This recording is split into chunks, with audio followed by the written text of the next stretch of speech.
Tuesday marks 30 years since the deadliest and costliest flood in Austin history. And tonight, we talk to those who survived that storm and find out about the life-saving lessons learned. Storm Team meteorologist Albert Ramon has this KVUE News special assignment.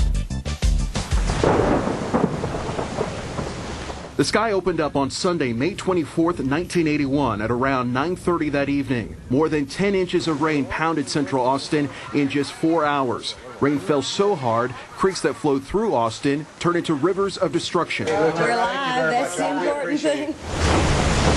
Just after 2 in the morning on North Lamar, Shoal Creek roared, carrying away cars and businesses. Racks of music books from Straight Music Company floated away. A lot of businesses, families, lost everything. It's a day David Straight and his family will never forget. These are some of the pictures the next day. It was unbelievable to see the damage that the water could do, and the mud was 4 to 6 inches thick on everything. Like a free demonstration. Isn't it gorgeous? 8 feet of water rushed inside the Straight Music Company on North Lamar. Once we finally did our inventory, we realized that 4 pianos actually had vanished and was swept down the creek and are down in Town Lake somewhere. And we never located those 4 pianos. The flood destroyed nearly all of their inventory. Enough to make a grown musician cry. We have pictures of the water line, up on our chandeliers. That was just breathtaking. 20 grand pianos gone. The grand pianos were all upside down with their legs sticking straight up. So I remember that distinctly. 13 people died that night, many swept from their cars and homes by the rising and racing waters of Shoal Creek, Walnut Creek, and Little Walnut Creek. Do yourself a slack so. Emergency crews were not prepared. How much more is there left? That's all of it, Ray.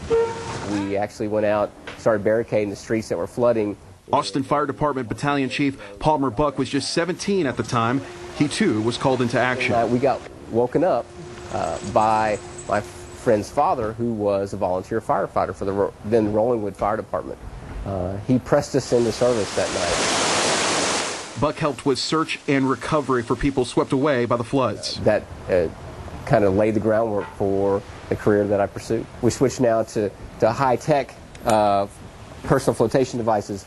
Today, emergency crews have the tools needed to save lives during severe flooding. Over the course of the next few years, the fire department and EMS went through training on how to survive first, and then how to rescue people out of flash flooding or flooding events. The city of Austin learned many lessons from the storm. Over the next 30 years, $200 million was spent on flood control, much of it spent right here along Shoal Creek. But we haven't eliminated flood hazards, so... Kevin Shunk with Austin's Watershed Protection Department accepts that flooding will happen, but ongoing flood control projects will help keep Austin safe. Home buyouts is a significant one. We've bought more than 400 homes that are in the floodplain throughout the city since Memorial Day.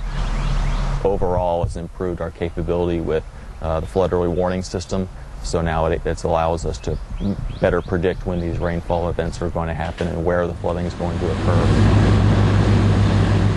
The Memorial Day flood caused more than $35 million in damage. 6 weeks later, Straight Music was open again for business. With all that support, we were able to stay in business. Straight Music eventually moved locations. Today, it's high above the floodplain, safe from the next storm of the century. On special assignment, Albert Ramon, KVUE News, Night Beat.